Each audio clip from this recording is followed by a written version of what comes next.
Hey guys, Scott from Edge Financial Services. I hope you're all well. Hey, today I'm coming to you from the Saigon Palace in Ho Chi Minh City. So this was where the government of the South got toppled back in 1973. Well, apologies to those historians who just rolled their eyes at me. So this is really interesting bit of history, and for the 20 years that this little section of the world was under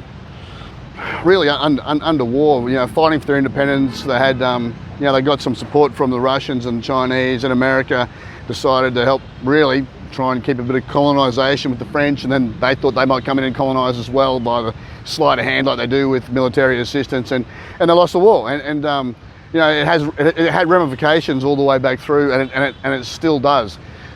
What it tells me and what it shows me is that history does rhyme, if not repeat. And as we come back into times of conflict, geopolitical conflict, and today is really relevant there.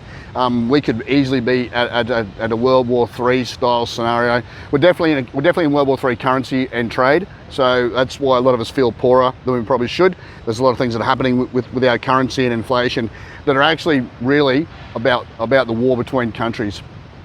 So, but as investors, how are we going to play this? How, knowing that there's going to be turmoil and conflict coming through, and that then means that inflation will be something that is going to be with us. Where are we going to put our money in a time of war? Does the stock market pull back? Is there a collapse? Does everyone run to safety? The answer is yes. In times of fear, people pull their money out. What are the sectors that have generally done really well in times of war? Heavy industrial manufacturing does really well.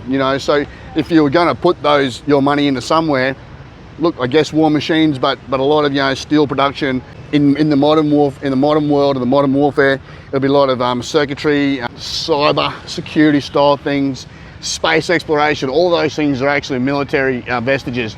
If you wanted to see what that means. What does it mean for those countries who don't actually manufacture anything? Australia, yeah, we're in trouble. We're in big trouble. So just letting you know, if you had to spread your money outside of your own country and you wanted to find a reason to do that, possibly because having money in third world commodity only exporting countries is not an amazing strategy in times of fear and in times of war. And that's Australia. We're basically a quarry masquerading as a country. So, which is why I talked to a lot of people about having some money in military companies, in cybersecurity companies, in manufacturing companies, but also in some precious metals. Okay, so these are the things, not advice, guys, it's not advice. It's talking about things that have done historically well during last times of war, and I don't think it's going to be much different coming up in the next 5, 6, 10 years as well. So anyway, guys, that's enough from me coming to you from the Saigon Palace. Hey, if you haven't been here, I do recommend coming here. Everyone should make the journey. All right, remember, life is a family sport. Give yours an edge. See ya.